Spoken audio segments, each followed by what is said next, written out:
Bem avante de lermos com a ajuda de Deus a palavra escrita por Mateus, no capítulo 5, Evangelho de Mateus, capítulo 5.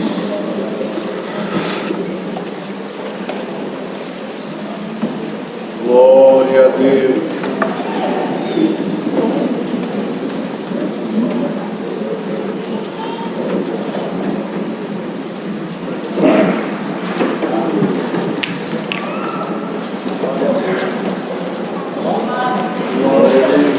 Glória a Jesus.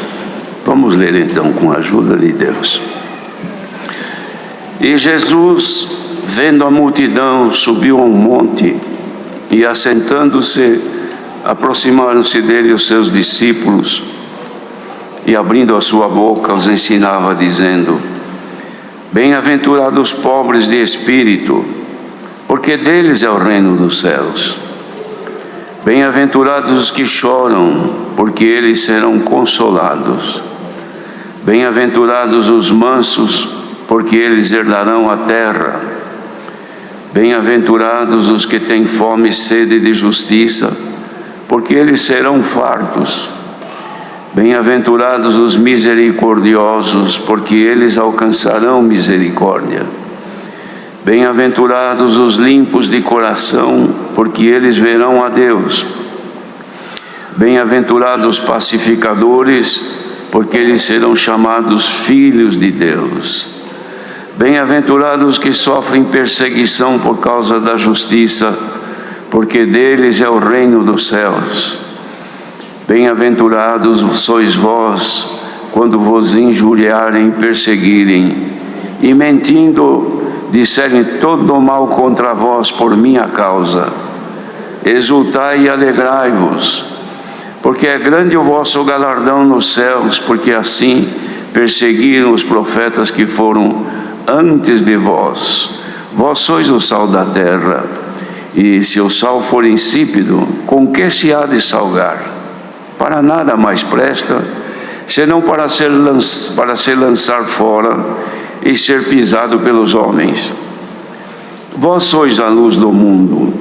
Não se pode esconder uma cidade edificada sobre um monte, nem se acende a candeia e se coloca debaixo do alqueire, mas no velador, e dá luz a todos que estão na casa. Assim resplandeça a vossa luz diante dos homens, para que vejam as vossas boas obras e glorifiquem a vosso Pai que está nos céus. Até aqui somente.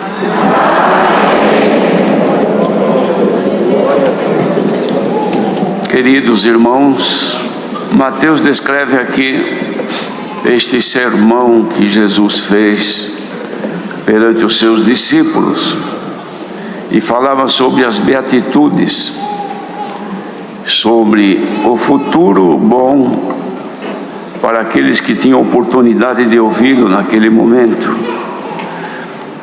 E o Senhor então se assentou e chegaram cerca dele os seus discípulos, se aproximaram, e ele então iniciou este discurso perante eles, falando da bem-aventurança, falando do sucesso na vida futura deles. Os irmãos vejam que a intenção do Senhor era de que ninguém que começando a segui-lo tivesse alguma frustração no final da sua carreira. Isso é muito ruim. A pessoa que começa um empreendimento, começa um trabalho, e na sua mente a pessoa já vê o fim daquilo. A sua expectativa é de conseguir alcançar o objetivo para o qual ela se emprega agora, se dedica. Mas isto na nossa vida terrena acontece muito. Ninguém espera os percalços que acontecem no decorrer daquela execução, ou daquela viagem, ou daquela coisa que vamos fazer. Porque ninguém pode prever que tudo ocorra e somente pensar que vai dar tudo certo. porque tem muita coisa que não dá certo. Mas o objetivo que a pessoa persegue, que a pessoa está seguindo, ela fica muito frustrada, muito triste quando não acontece. Irmãos, vejam nesta vida terrena quanta coisa que a pessoa começa e no começo é só alegria, parece que tudo vai dar certo, mas a gente não sabe o que vai acontecer durante o caminho. Vamos dar um exemplo que é muito comum, que acontece, por exemplo, quando um jovem e uma jovem começam um namoro para o casamento. O começo, toda é alegria, é só felicidade, porque só pensam no bem para alcançar aquele objetivo que é o casamento. Mas ninguém espera os problemas que surgem no decorrer, porque quanto mais demorar para chegar o dia do enlace, mais coisas vão acontecendo, coisas boas e coisas que servem somente para fazer com que frustre aquela intenção, aquele desejo. Na vida terrena é assim. E o Senhor Jesus, sabendo disso, para que a pessoa não viesse depois a se lamentar, então Ele apresentava aqui alguns recursos para que ninguém se frustrasse durante a caminhada para chegar a ser aquilo que Ele propunha, que era a vida eterna nos céus. Esse era o objetivo do Senhor. Ele não apresentava aqui um objetivo para as pessoas se entregarem, se dedicarem, para depois viver aqui neste mundo, porque aqui, irmãos, tudo é perecível, tudo que se vê termina, não tem nada eterno aqui. As coisas vão, se não terminar, pelo menos elas mudam-se, e já não dá mais certo o que pensava. E sabendo disso, Ele estava propondo, irmãos, uma vida para as pessoas que não era a vida deste corpo que termina, que morre. Era uma outra vida que nunca mais terminaria, que Ele ia conceder. Mas que para alcançar este objetivo, tinha que enfrentar as dificuldades, os imprevistos que iam acontecer, mas que para a pessoa ser bem sucedida nesta aventura, Ele deixava aqui então este conselho, que parece tão simples, mas são necessários na nossa vida. Então, Ele começava assim, ensinando que seriam bem-sucedidos ou bem-aventurados as pessoas que se sentirem pobres de espírito. O que quer dizer isto, pobre de espírito? A pessoa pobre de espírito, resumidamente, é a pessoa humilde, a pessoa que não se sobrepuja sobre ninguém, não se sobrepõe sobre os outros. Ela é sempre humilde, aceita, suporta. Então essas têm a chance de alcançar o objetivo, de chegar até o fim. Porque aqueles que não forem desta maneira, que não forem de espírito pobre, empobrecido, por quê? Por que Ele comparava a pessoa de pobre de espírito? Porque a pessoa, falando materialmente, a pessoa que é rica, não tem necessidade de nada. Mas a que é pobre precisa de tudo. Porque para o pobre tudo é difícil, para o rico não há dificuldade. É somente querer que a coisa acontece. Já o pobre, ele quer, mas não consegue. E para conseguir é muito difícil. Então o que tem o pobre? Ele busca constantemente alcançar o seu objetivo, alcançar o que ele precisa, porque ele depende, ele tem que buscar de algum jeito alguém que ajude, não é? E se ele tiver alguém que sempre foi amiga, pessoa amiga, então ele busca dali, me ajude, porque eu preciso disso, eu não consigo. Não é assim? Nesta vida terrena é assim, mas o rico não. E o pobre de espírito, irmãos, não é que ele busca de um amigo, de uma amiga, de alguém rico na terra. Ele precisa das coisas espirituais e se sente pobre, necessitado. Ele busca de Deus. E buscando de Deus, ele é ajudado pelo Senhor.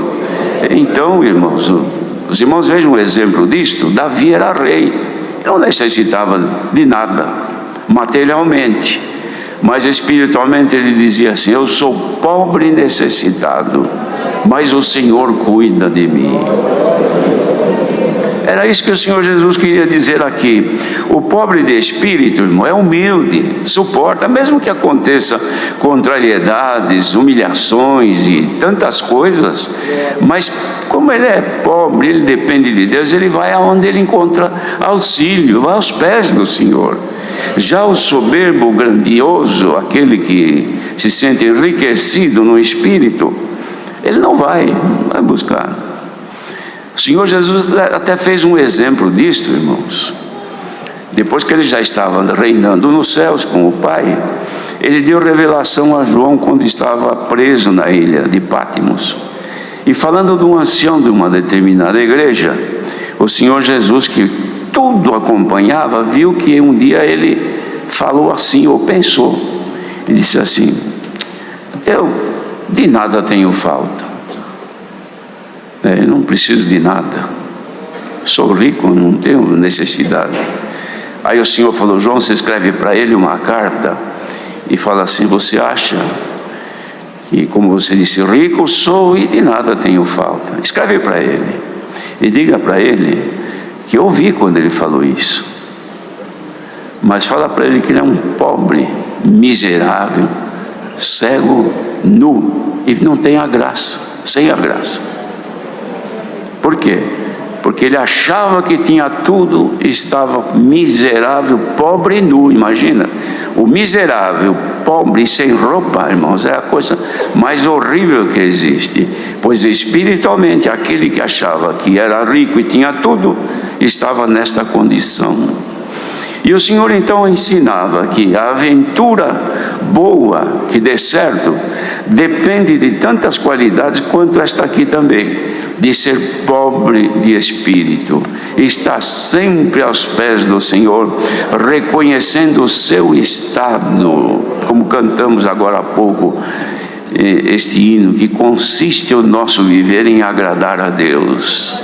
O nosso viver, irmãos, consiste em agradar a Deus na dependência dEle em tudo dependemos de Deus.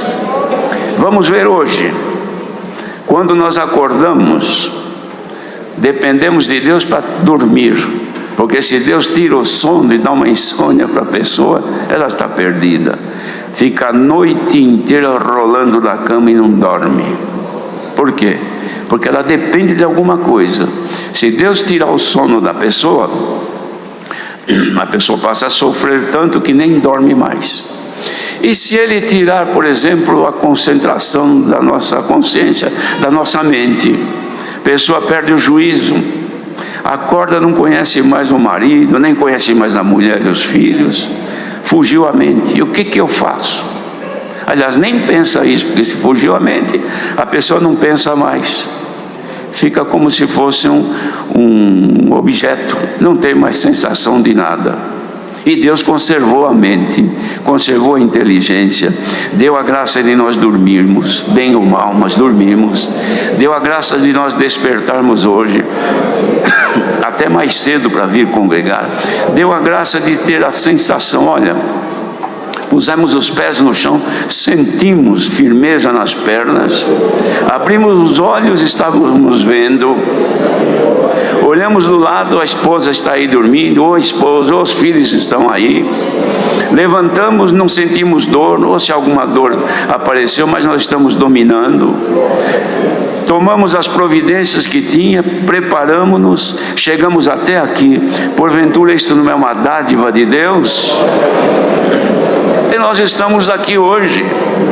E não só isso, porque fisicamente o pecador, o ímpio também acordaram, despertaram também, e às vezes até gente com muito mais saúde do que nós. Mas não é só isso. Viemos aqui por quê? Porque queríamos ouvir a palavra de Deus. E por que ouvir a palavra de Deus? Porque nós dependemos dela, porque o nosso espírito é pobre, precisa ser enriquecido daquilo que é de Deus, irmãos. E nós não podemos viver ausentes do Senhor. Então por isso que viemos aqui. E depois Então, os que forem assim, eles terão parte no reino dos céus, isto é, vamos reinar com Cristo nos céus. Depois falou, e os mansos também vão ser bem-aventurados. Mansidão, irmãos, é qualidade da pessoa manter-se com esta humildade que tem. Porque a pessoa é humilde, mas se não tem mansidão, mexeu com ele, ainda que seja humilde, ele se rebela. Espera, eu sou humilde, mas também aí já é demais. E a pessoa revida, e briga, e contende, e assim por diante. Por quê? Porque não tem a mansidão. A mansidão faz a pessoa suportar, e não se exacerba nos seus sentimentos. Aguenta ali, por quê? Porque é manso. Estes, irmãos, também eles vão herdar a terra, que não é a terra aqui onde nós vivemos. Porque para herdar a terra é só ter dinheiro. A pessoa compra terreno, mas não é isso aí. É a terra da promessa, que é na glória dos céus. E os que têm fome e sede de justiça, porque tem muitos que, mesmo tendo crido no Senhor e batizado, mas não têm fome, não têm sede de praticar a justiça. A fome e a sede está em praticar aquilo que lhe é conveniente, justo ou não, do direito ou não sendo do direito. A pessoa quer o seu objetivo com qualquer custo. Se precisa enganar, engana. Se precisa mentir, mente. Se precisa trair a pessoa, trai no negócio, não é? Quantos que fazem isso no negócio? Mesmo entre irmãos, aliás, se prega isso aqui para a irmandade. Quantos que traem o seu irmão no negócio, engana o seu irmão, depois vai lá, dá um tombo no seu irmão e sai com o lucro, e o irmão fica na mão? Tem tudo isso no nosso meio. Outros pensam que aquele irmão descobriu um meio de trabalhar e Deus está abençoando ele muito. Aí perguntam, mas o que ele faz na vida? Não, ele está fazendo isso, ele constrói isso, ele fabrica isto, ele compra e vende isto. Aí a pessoa que é ambiciosa e que não ama a justiça, vai lá beirar o irmão, saber o que ele faz, que jeito que ele faz. Meu irmão, como é que você consegue? Onde que você compra? Onde que você busca? Quanto que você paga? E vai indo. Quando descobre, ele vai lá, derruba o seu irmão e ele fica com o bem para ele. Tem muito disto. Quem faz isto não é injusta a pessoa. Por quê? Porque está causando mal ao seu próximo. É claro que o mundo é para todos, mas não faça mal ao seu irmão.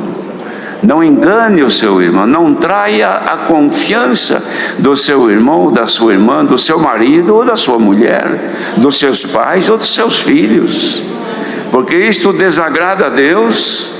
E estes então, irmãos, eles vão pagar por isto, porque não tem fome de fazer o que é justo, vive sempre na dependência de fazer aquilo de seu interesse a qualquer custo, dentro da justiça da palavra ou fora, mas a pessoa insiste. Por quê? Porque ela quer, irmãos, conseguir os bens visíveis deste mundo. Mas aquele, irmãos, que tem fome e sede de justiça, ele busca aquilo que é justo diante de Deus. Eu sei que isso aqui mexe com muita gente, mas é a palavra de Deus, não dá para esconder. Quem falou isso foi o Senhor Jesus. Se alguém discorda, discorde do Senhor Jesus então, porque esta é a palavra dele. Quem tem sede de justiça, pratica justiça, queridos irmãos. Santo é o Senhor. E os misericordiosos também são aqueles que sentem sempre misericórdia do próximo. Não quer ver vingança, não quer ver juízo. Tem aqueles irmãos que, quando se sentem lesados por algum irmão, ao invés de orar ao Senhor e pedir que tenha piedade e misericórdia, vão aos pés do Senhor pedir justiça. Senhor, faz justiça para mim, Senhor. Tu vês que aquele irmão me causou um prejuízo, aquela irmã me enganou, eu quero justiça, Senhor. Mas não é isso que devemos pedir. Senhor, eu preciso de misericórdia sobre mim, sobre aquela irmã, sobre mim, sobre aquele irmão que me causou este mal. Tem misericórdia dele, Senhor. mas não é fácil fazer isto. Só que isto é palavra de Deus, irmão. Quem ouve isso, seja aqui, ou seja em quaisquer lugares deste mundo, saiba que a justiça divina tem que imperar na nossa vida, e que a misericórdia faz parte do nosso viver. Até Deus, irmãos. Ao Senhor Deus pertence todo o juízo. Deus julga os vivos e os mortos. Nenhum juiz desta terra, nem desembargador, nem seja, irmãos, um ministro da justiça, pode julgar os mortos. Com todo o poder que ele tem, ele julga quem está vivo. E o Senhor Deus julga os vivos e julga os mortos. E não só isso, julga os julgadores, julga os que presidem sobre os juízes, porque Deus é juiz de todo o universo. Quem pode ser superior às decisões de nosso Senhor Deus? Alguém pode? No entanto, sabe quem que é maior do que o juízo de Deus? É a misericórdia. A misericórdia de Deus triunfa do seu juízo, vai na frente. Porque quando Deus julga quaisquer que sejam, e por quaisquer atos que sejam, a misericórdia dele sempre chega primeiro. Os irmãos se lembram de Jesus, quando ele estava num lugar tranquilo, aparecem lá os perseguidores e antagônicos do Senhor, que buscavam sempre uma oportunidade para julgá-lo e condená-lo, porque eram juízes dos homens. Trouxeram uma mulher que diziam ter sido apanhada no próprio ato, adulterando. E a lei de Moisés era a lei, dizia que as tais que assim sucedesse a ela, deveriam ser apedrejadas até a morte. E eles vieram, trouxeram a coitadinha da mulher ali perante o Senhor, e disse: Senhor, vimos esta mulher no flagrante, adulterando o casamento dela. E Moisés disse que essas mulheres, quando assim acontecesse, elas deveriam ser mortas a pedradas, e nós viemos aqui para apedrejar. Só que nós queríamos antes saber a tua opinião, porque eles buscavam a oportunidade de pegar o Senhor em alguma coisa. Ainda que o Senhor deixasse, então cumpra a lei de Moisés. Não está escrito isso? Está. Então, matem ela a pedrada. Mas o que aconteceu era Deus em Cristo reconciliando consigo mesmo o homem, o pecador, e não lhes imputando os seus pecados. O que fez o Senhor? Não deu resposta, abaixou a cabeça e com o dedo ele ficava escrevendo alguma coisa na terra. E eles olhando, demorou muito. O Senhor levantou e falou: olha, vamos fazer o seguinte: aquele dia entre vocês que não tiver pecado, comece a dar a primeira pedrada nela. E ficou olhando na cara deles. O grandão, o mais imponente dali, soltou a pedra no chão, virou as costas e saiu. E os outros jogaram as pedras um atrás do outro. Todo mundo foi embora, porque a misericórdia chegou antes do juízo. Glória ao nome do nosso Deus. Aí o Senhor levantou a cabeça: mulher, onde estão os que te condenam? Ninguém te condenou? Não, Senhor, não te condenou? Não. Pois eu também não te condeno. Vai e não peques mais. Será que esta misericórdia está em nós? Vejam, irmãos, vamos falar sobre o casamento. Quantas vezes que um dos cônjuges comete um deslize, e muitas vezes não foi um adultério, mas foi um mal, pecou contra o seu cônjuge, ou o marido contra a mulher, ou vice-versa. E surge então ali um dilema, uma dificuldade de resolver. Mas o que resolveria aquilo seria o reconhecimento do erro daquele que cometeu e a misericórdia e perdão daquele que foi ofendido. Mas como não conhecendo as palavras de Jesus, pode às vezes um deles, aquele que cometeu a falha, se arrepender e pedir perdão ao seu marido ou à sua mulher. Mas o que em muitos casos acontece, aí se é ele que deu um deslize no casamento e fala com a mulher, ela fala: mas eu não perdoo. Mas irmã, ele está te pedindo perdão. É difícil, mas eu não perdoo. Você não perdoa? Eu não perdoo. Ou às vezes é o marido. Eu não perdoo, de maneira nenhuma. Mas não adulterou, irmão, só foi um erro que caiu. Lembra da palavra, você não perdoa? Eu não perdoo. Mas aqui então, estes perdem a bem-aventurança. É duro de ouvir isto, mas é verdade da palavra. Porque se fosse fácil de servir a Deus, não precisa nem congregar hoje. Vocês estariam todos descansando agora, passeando, viajando. Não preciso da palavra, porque eu sei tudo. Mas os pequenos, os humildes e dependentes da palavra, vêm aqui buscar a palavra. E a palavra é esta nesta manhã. Que a misericórdia de Deus triunfe de todo o juízo nosso também. Porque o misericordioso, irmãos, o resultado é que alcançará a misericórdia de Deus. Porque se nós não tivermos misericórdia, quando surgir a oportunidade de tê-la, nós vamos precisar uma hora e não vamos encontrar.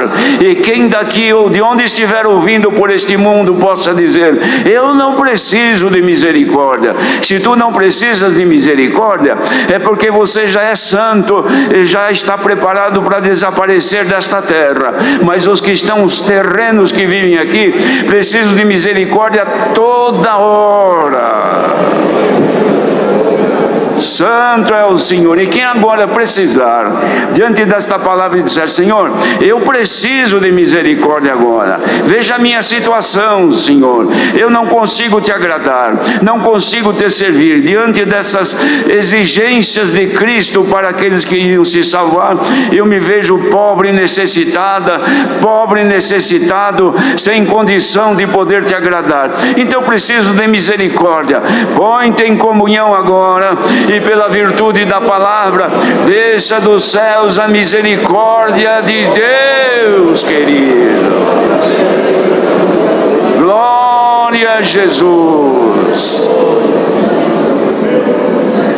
E depois falava dos limpos de coração.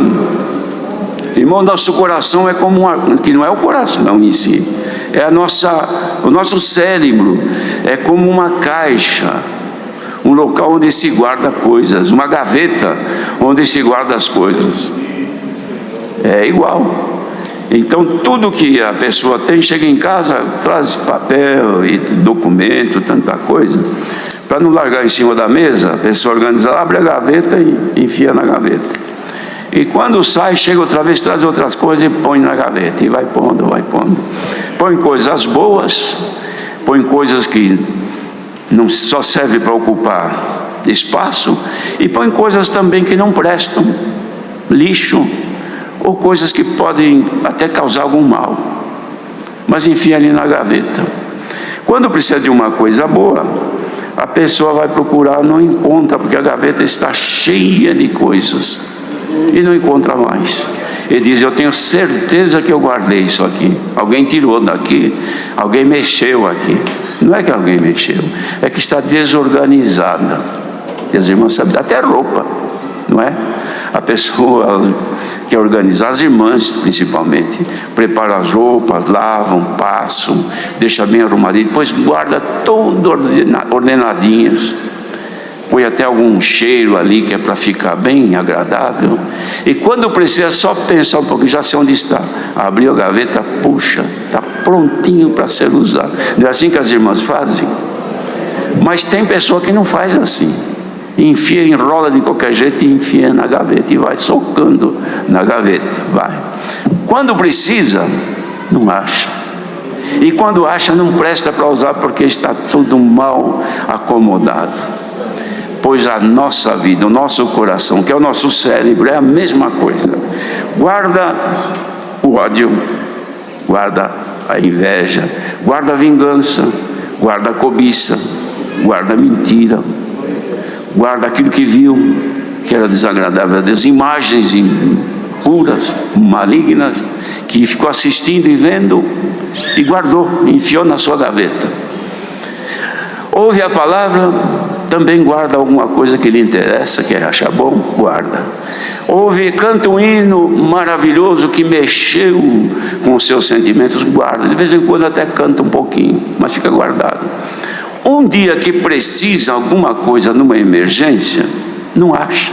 Misturou com tudo quanto era coisa, fúteis, sem valor, às vezes até imundas. E a imunda é mais fácil de achar. Ficou quieto, pronto, já começa a imagem passar, que são as imaginações. Imaginações é a criação de imagem, está tudo guardado aqui dentro. Então vai desenvolvendo aquilo e vive aquilo, aquele momento pecaminoso. Mas guardar, por exemplo, esta palavra aqui, olha, que estamos ouvindo hoje, precisa ter lugar e lugar limpo, que guardar junto com tranqueiras não fica bem. Vamos limpar, irmãos, daquilo que não agrada a Deus. Irmandade aceita isto? Limpar a nossa mente do que não presta, sentimentos, malícia, vaidade, ódio. Joguemos fora isto tudo e vamos achar um lugar para esta palavra, porque se ela for guardada, amanhã vamos precisar, e o Senhor nos diz que nós vamos ter sucesso na nossa aventura, irmão. Bendito seja o Senhor. Olha, irmãos, é claro que é muito saudável para nós, falando como crentes, ouvir aquelas palavras que trazem promessas, como agora daqui uns dias começa um ano novo, e a gente teria tanta vontade que Deus mandasse uma palavra, e dizendo assim: olha, meu povo, vocês sofreram muito nesse 2022, mas eu vou prometer para vocês que 2023 vai ser só alegria, só festa, saúde. Não vai haver sofrimento, nem perseguição, não vai haver tristeza, nada, vai ser uma delícia neste mundo. E nós íamos ficar, tinha gente que ia chorar, até se perder o controle de tanta alegria em ouvir isto. Mas o Senhor está falando uma outra coisa muito melhor do que isso. É o sucesso para herdar a vida eterna. Bendito seja o Senhor. E os pacificadores, que onde vão levam a paz, porque são mansas as pessoas, são humildes, e levam consigo o poder do Espírito de Deus que habita nelas. Então essas pessoas chegam, onde chegam, deixam a paz, são pacificadores. Isto é qualidade que Deus nos dá. Porque tem pessoa que onde vai deixa uma encrenca, deixa um problema, leva uma notícia ruim. Quando vem chegando, meu Deus, aquele irmão vem vindo, aquela irmã, já sei que ele vai contar tanta novidade ruim que vai me atribular. Não acontece isso com as irmãs? Com os irmãos? Ah, meu Deus, justo agora vem este irmão, eu sei que ele vai trazer problema, mas é tão bom quando chega aquela irmã, aquele irmão: paz de Deus, tudo bem? Eu vim aqui para ver se vocês estão bem, e conta alguma coisa agradável, louva a Deus, depois vai embora, deixou a paz. Estes são os pacificadores que vão ter sucesso nesta graça, irmão. Mas não é só indo na casa, é pegar o celular, recebeu uma mensagem triste, coisa feia. Olha, não vejo, eu vou passar para o meu grupo. Então tem um grupo de 50, pronto. Ao invés de levar paz para o grupo, levou problema para o grupo. Vão esquentar a cabeça dos 50 com uma mensagem ruim. Em nome do Senhor Jesus, sejamos pacificadores. O que te faz mal, sepulte, jogue fora, não passe para ninguém. Porque passando para ninguém você estará multiplicando o mal, e ao invés de ser pacificadores, serás um elemento de guerra, um elemento de tristeza e de angústia. Homem de Deus e mulher de Deus são pacificadores, e por onde passar ficam as marcas de Jesus Cristo. Olha, irmãos, esta palavra, do jeito que está sendo falado conosco, o Senhor nos quer aperfeiçoar. Exultai e alegrai-vos. Termina assim: porque grande é o vosso galardão nos céus. Galardão é prêmio, e hoje o Senhor anuncia galardão, prêmio, para quem receber esta proposta dele. E a partir de hoje, limpe a tua gaveta, limpe a tua mente, o teu arquivo de coisas malignas, pensamentos, meditações, imaginações, ofensas, ódio, porfias. Apague tudo isto e leve este conselho no teu coração. Deus te assegura, você não vai ser malograda na tua esperança, vai alcançar a glória de Deus no céu. Bendito seja o Senhor, irmãos. Esta proposta de Deus, não há riqueza deste mundo que possa pagar. O Senhor está amando o seu povo e mostrando o trecho que devemos de caminhar para que ninguém venha a ficar confundido e envergonhado. É a palavra desta manhã. Deus seja louvado.